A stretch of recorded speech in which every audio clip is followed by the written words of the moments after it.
Fair use. Welcome back. Welcome back. I would like to educate a little and be educated with you guys.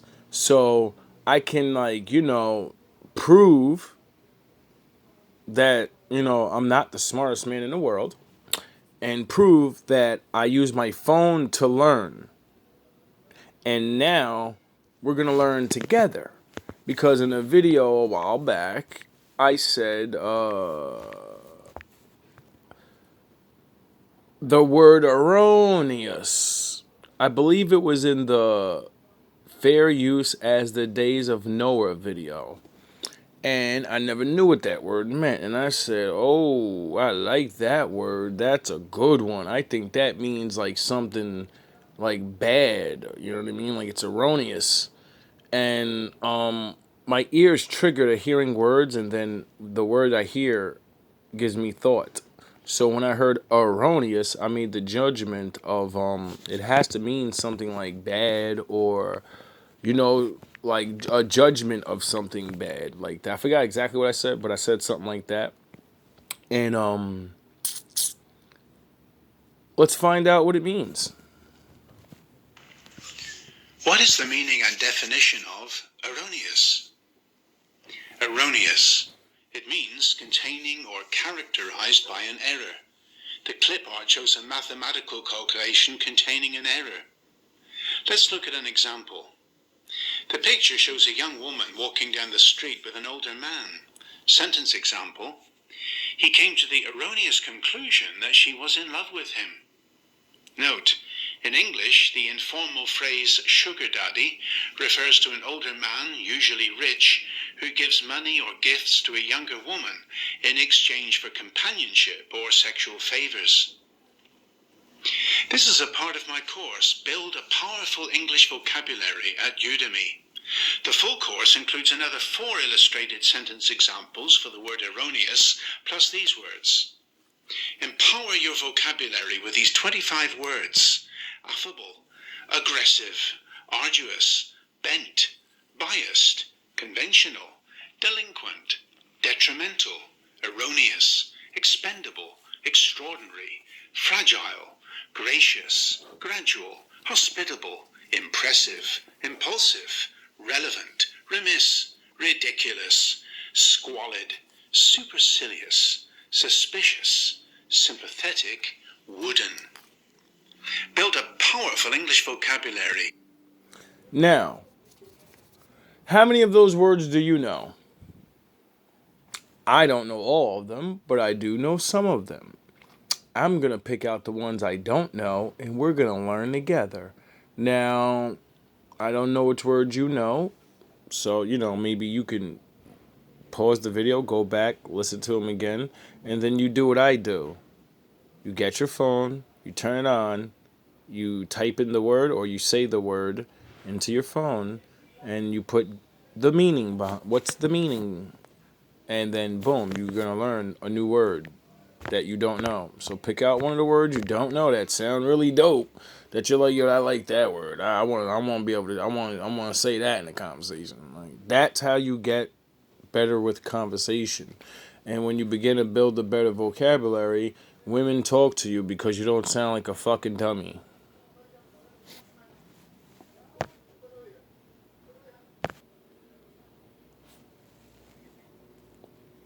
Meaning. Squalor is a noun. Squalor is the condition of filthiness and degradation. For example, you can say, it was a dirty, damp, smelly flat, the usual student squalor. Pronunciation. Squalor. Usage. And live in squalor. Stay home and manage the risks. Quiz. How would you say that he was out of work and living in dirty and unpleasant conditions?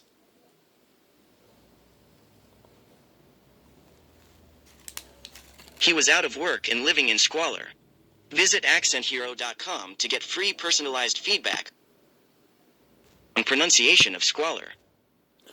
Now, I chose the word squalor because I could swear to God it was Fabulous, I believe. He used to have this song called Holla Back.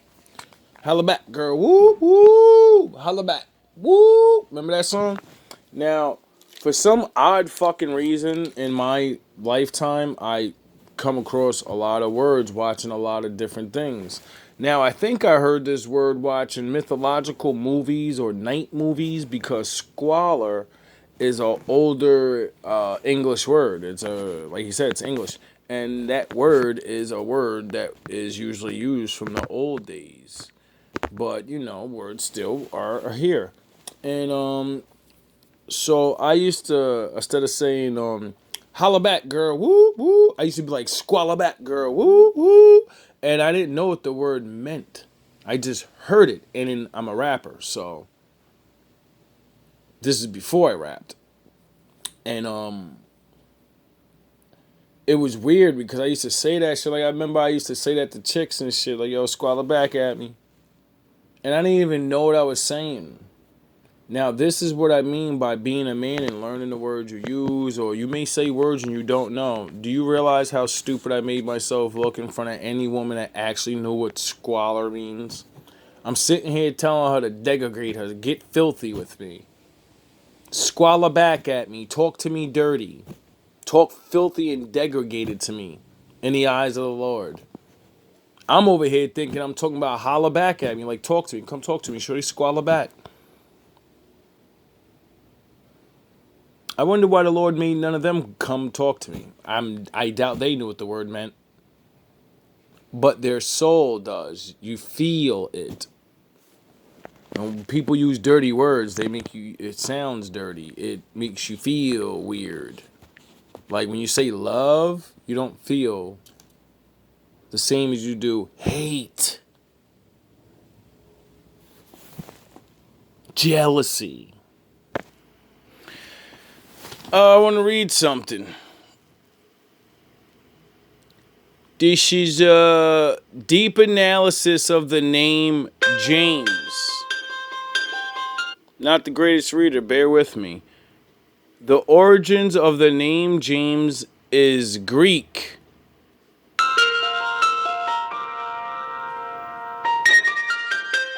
It comes from the Greek word, the Hebrew word Jacob. Jacob equals heel holder or supplanter.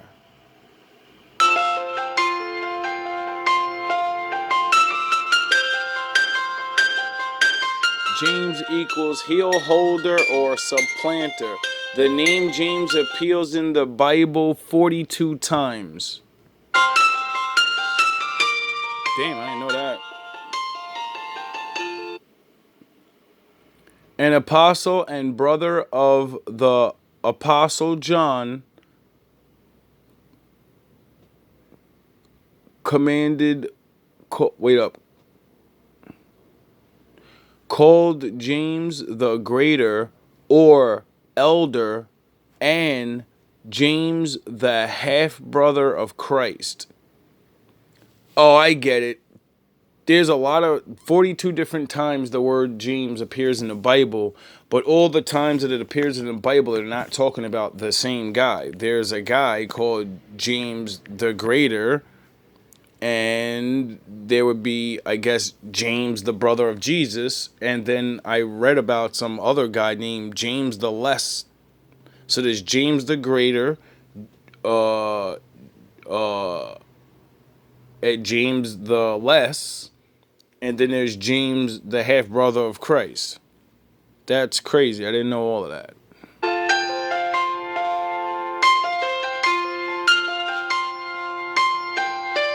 Some famous men named James. James Dean. Old school. James Madison. A lawyer.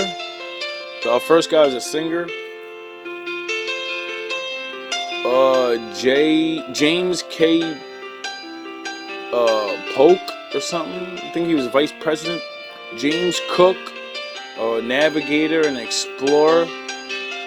Ah, they got that James Captain Hook, James Cook. Ah, that's dope. Peter Pan.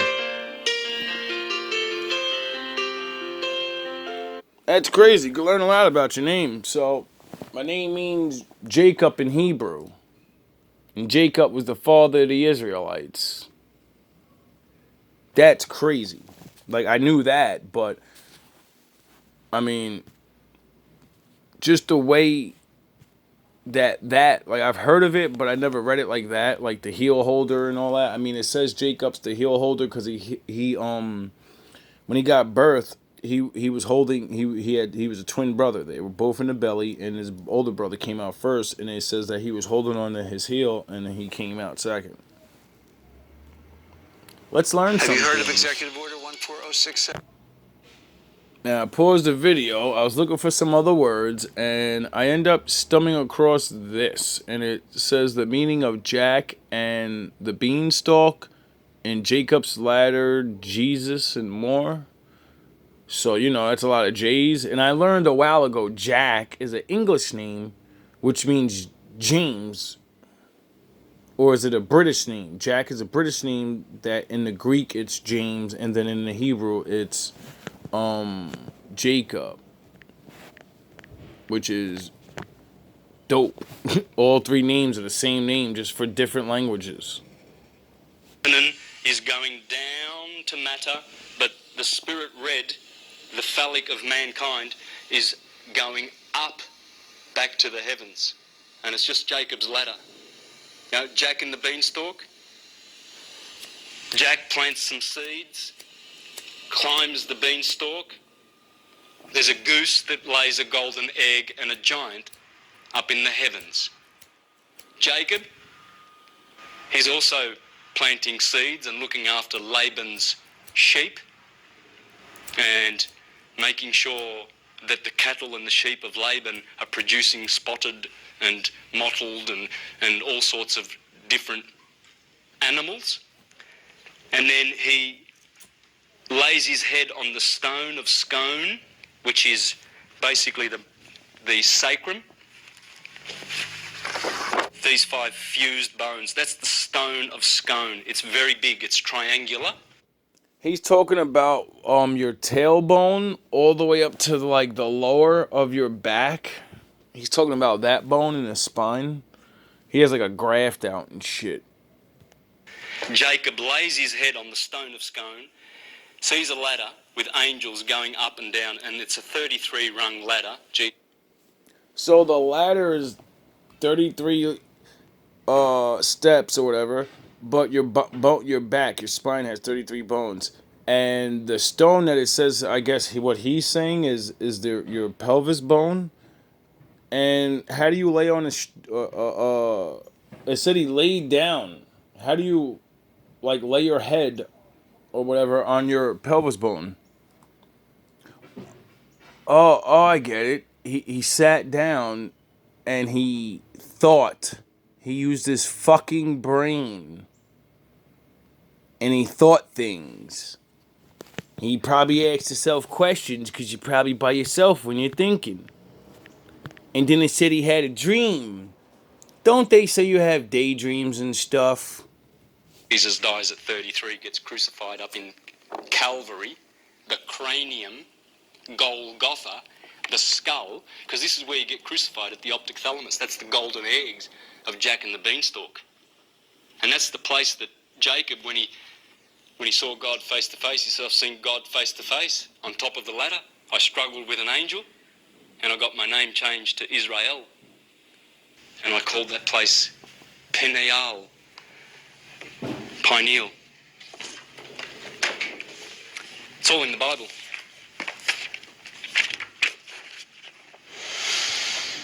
All light particles are either expressing the mother light principle or the father light principle. For example, if a particle is on the amplitude of the wave, it would be a true sphere. And as a true sphere, it would be either positive or negative. It might then appropriately be called a neutron. So a particle is called a neutron here. particle which is spirally heading inward toward the apex of a vortex, in the process of becoming a sphere, might appropriately be called a proton. Does anybody know what he's saying? Are you keeping up? Because the dumb nigger that sweeps the floor understands what he's saying. But I can't explain it like he does. Because you still wouldn't understand what I'm saying. So I gotta dumb myself down to speak to yous the way yous can understand. But yous can't even understand in your own language. See this? That's a proton. That's a neutron. Because of its expressing the father light principle. Again, if it is moving spirally outward, it could appropriately be called an electron, because it would then be discharging in excess of its charge or expanding in excess of its contraction. Light rays, for example, leaving the sun are discharging the sun. They are also discharging themselves because they are expanding into greater volume. A light particle expands as it leaves the anode in an outward radial direction and contracts as it radially approaches the anode. The sunlight we feel on our bodies is not actual light from the sun. What actually is happening is that the sun is reproducing its own condition on the earth by extending the reproductions out of through cold space into ever-enlarging wave fields until those reproductions begin to converge again toward our centre of gravity into even smaller wave fields. Gravitation is the positive electric principle which exerts its pressures centripetally toward... Alright, let me stop because I know y'all niggas is getting bored. Let me get back to the... Let me dumb down. Let me dumb the fuck down because I know you niggas don't even know what the fuck he's saying.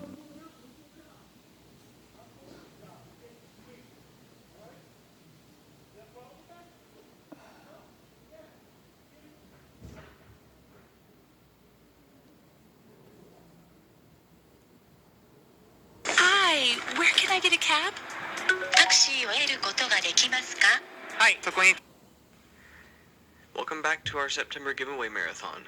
Today we're going to study the life of Jacob, the second of two twins born to Isaac, the promised son of Abraham and the third of 4 generations that it would take to fulfill the promises of the covenant of the torch given to Abraham in the land of Canaan in the year 2082 BC. This is going to be a long one, so get comfortable and don't forget to stay tuned to the end of the video to find out how to qualify for the giveaway of the 5-book History of Redemption series.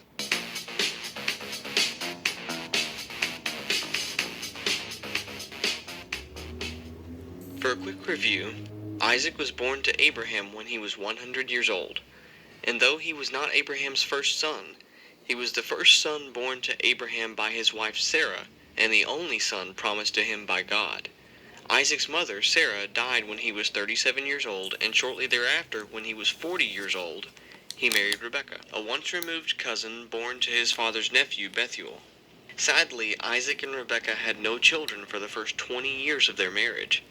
Isaac must have been distressed that he did not have a son to pass God's covenant on to, because in Genesis 25:21, he prays earnestly that his wife would conceive a child. The word used for prayed in Hebrew in this verse is atar, and has a meaning of burning incense. It shares the same root as the word for fragrance, or incense. It can be understood from reading the Bible that sincere prayers become a holy incense that rises to be an offering before God.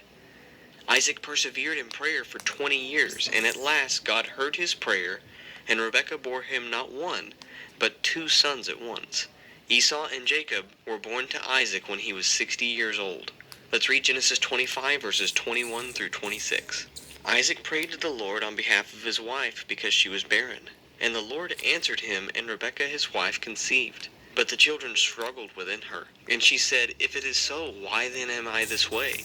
So she went to inquire of the Lord, and the Lord said to her, 2 nations are in your womb, and 2 peoples will be separated from your body, and one people shall be stronger than the other, and the older shall serve the younger. When her days to be delivered were fulfilled, behold.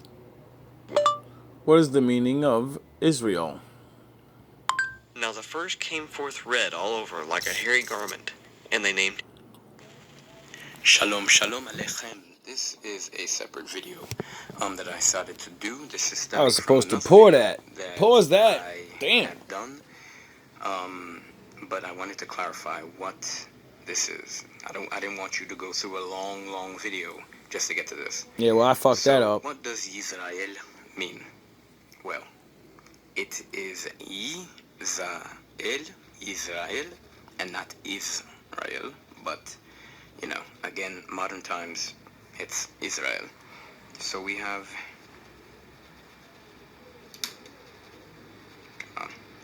So it's Yisrael with a Y. okay, this is a Yod.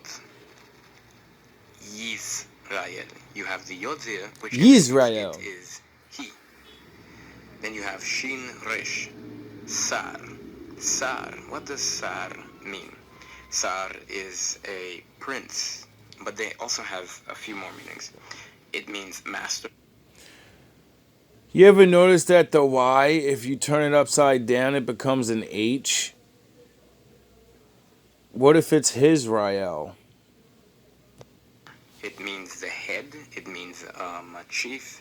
It means a commander. It means ruler. Oh, really? Noble.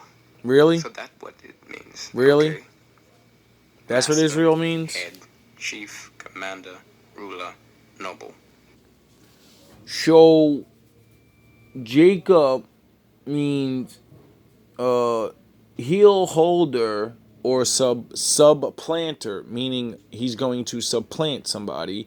And then he does this Jacob's ladder dream thing. And then God says, you're not Jacob no more. You're Israel. Now you're the ruler. Now you're that dude.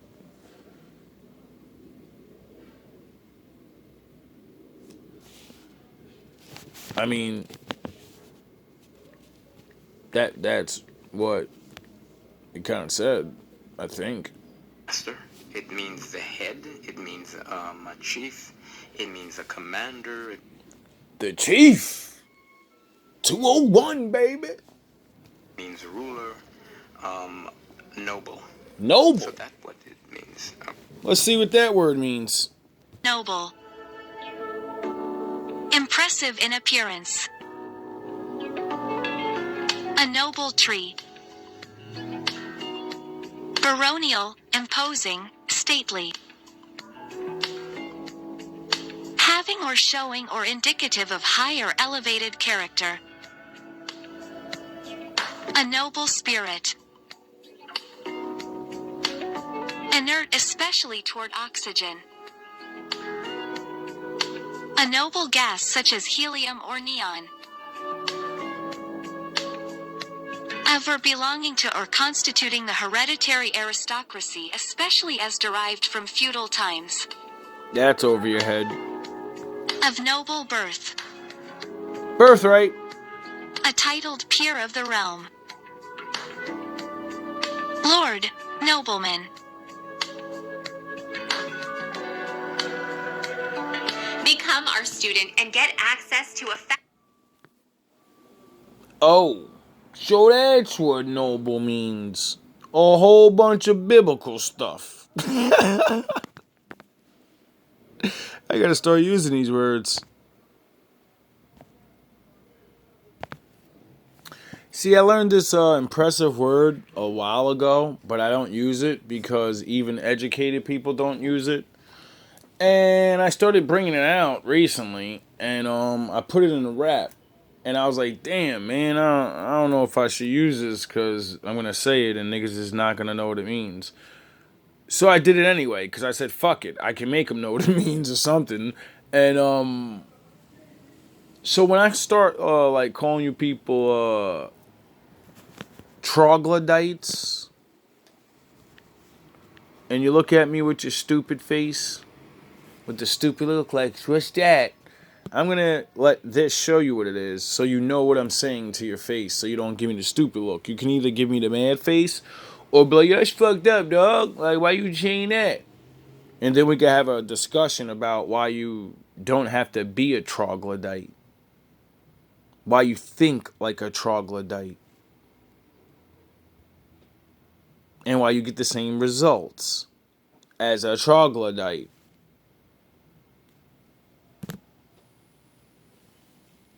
Troglodyte.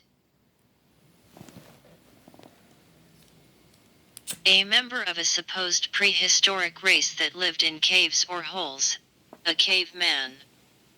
By extension, anything that lives underground. A reclusive, reactionary, or out-of-date person, especially if brutish. The Eurasian wren. Troglodytes. Computing. A person who chooses not to keep up to date with the latest software and hardware. T R O G L O D Y T E. Troglodyte. Yay! So now you know it. You when I say you're a brute, you're a troglodyte. You're not up to date with the latest software. Because y'all think the latest software is a fucking gadget or a phone. The best software ever created was your brain. The Most High, he did that. And you have the master key to anything right there, plus a master phone of information in your hand, and you're a troglodyte. You don't know shit. You think you're updated because you're chilling on your phones and you're in your fancy cars and I'm visiting this and I'm visiting that. You don't even know what you're looking at half the times. You don't even know what you're driving and you don't even know where you're going. I do.